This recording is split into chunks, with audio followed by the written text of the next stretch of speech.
एक समय की बात है। किशन आज अपना घर छोड़कर दरबार का हिस्सा बनने के लिए निकला था, मगर उसका सफर अभी कुछ साल लंबा था। अभी वो एक स्वामी जी के पास मिलने जा रहा था, जिनके बादशाह से अच्छे ताल्लुकात थे।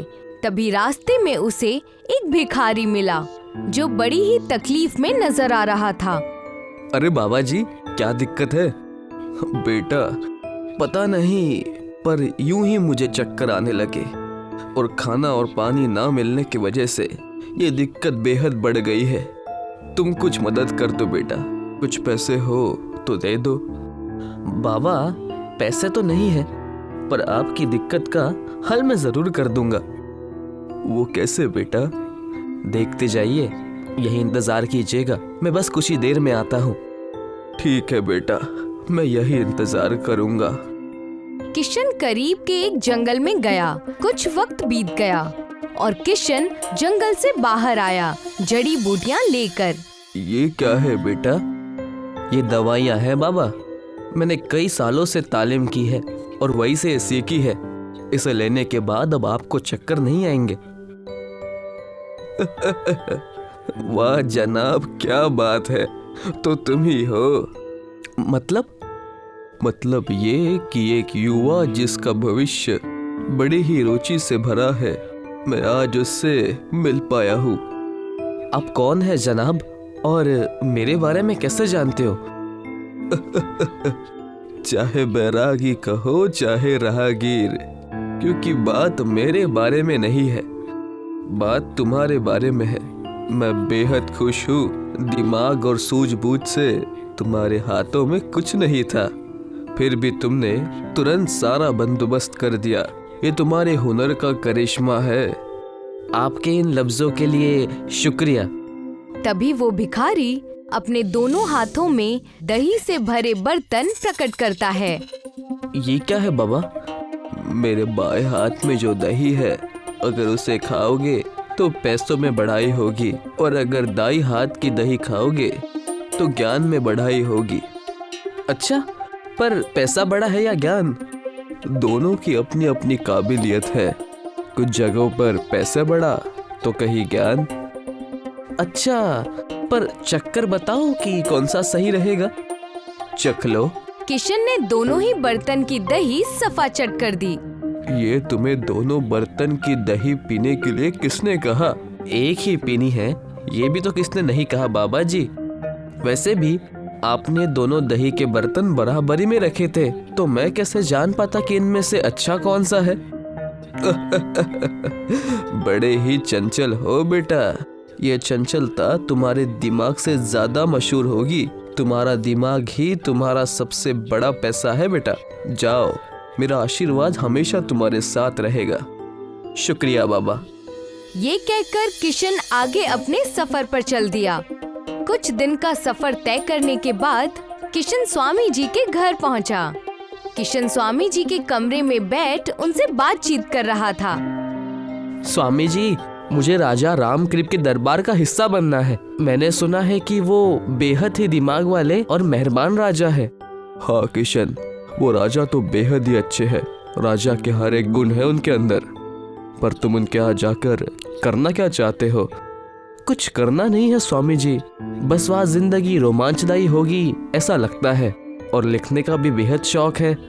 किशन ने झोली से एक किताब निकालकर स्वामी जी को दे दी। कुछ वक्त किताब पढ़ने के बाद स्वामी जी ने कहा, किशन, ये किताब सच में तुमने लिखी है? जी बिल्कुल। ये किताब तो बेहद ही अच्छे दर्जे की है।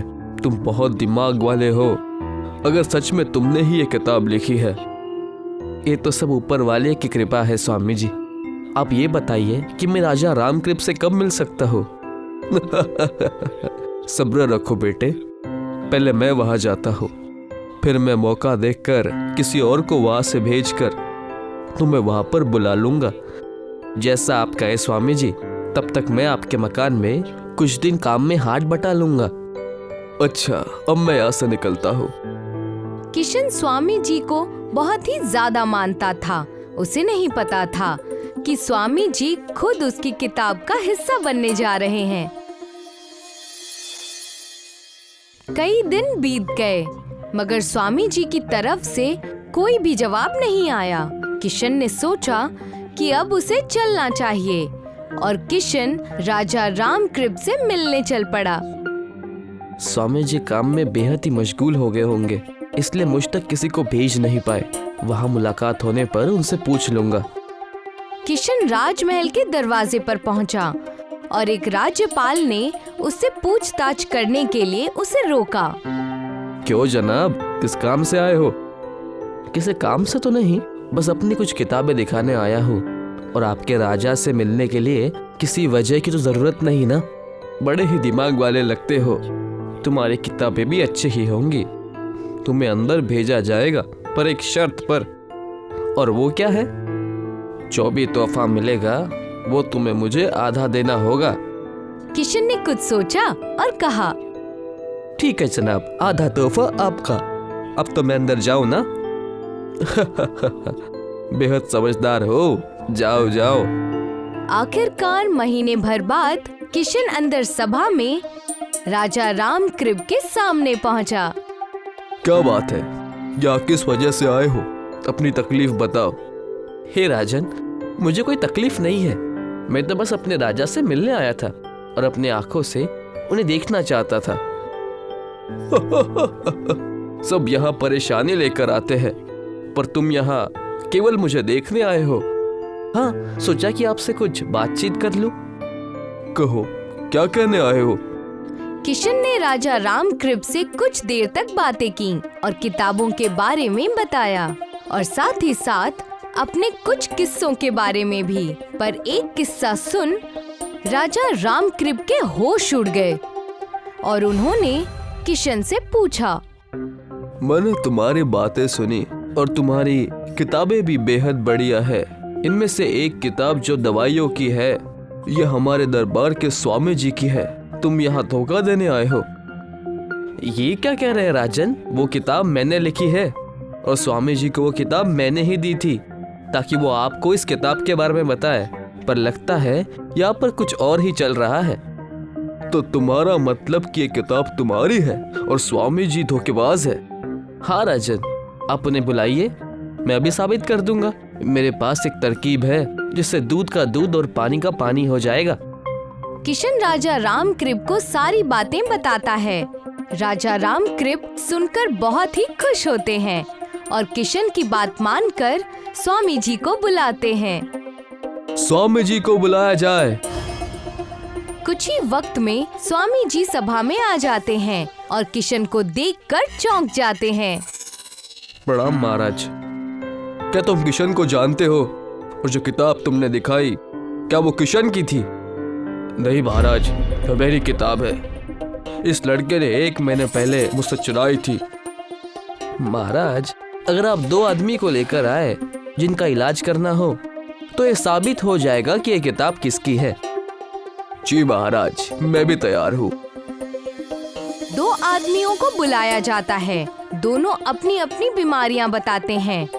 स्वामी जी उपचार करना शुरू करते हैं, मगर किशन वहीं खड़ा रह जाता है। ये तो कोई उपचार ही नहीं कर रहा। मैं पहले से ही जानता था कि ये किताब इसकी नहीं है। इतनी कम उम्र में भला कौन ऐसी किताब लिख सकता है?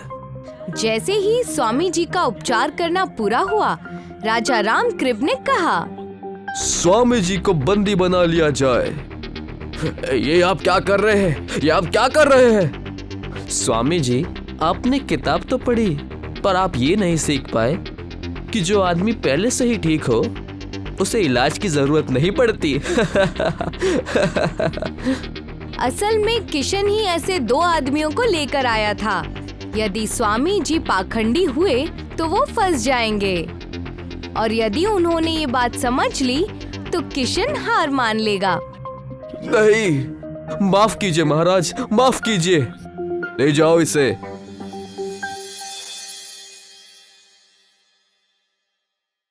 राजा ने खुश होकर किशन से कहा, किशन, तुम्हारी होशियारी की जितनी तारीफ की जाए उतनी कम है। कहो, क्या तोहफा मांगते हो? तुम्हें मुंह मांगा पैसा मिलेगा। 100 कोड़े। क्या किशन, तुम ये मेरा मजाक कर रहे हो? महाराज, असल में मैंने आपके द्वारपाल से उसके कहने पर वादा किया था कि तोहफा आधा उसे दे दूंगा, तो आप 50 कोड़े मुझे दे दीजिए और 50 द्वारपाल को। द्वारपाल को अंदर बुलाया गया। जैसे ही उसे बख्शीश के बारे में पता चला, वो रोने लगा। माफ कर दीजिए महाराज, अब कभी रिश्वत नहीं लूंगा। ले जाओ इसे पूरा तोहफा मिलना चाहिए। द्वारपाल के जाते ही राजा रामकृप खुश होकर कहते हैं, तुमने अपनी होशियारी का इस्तेमाल बेहद ही अच्छी तरह से किया है किशन।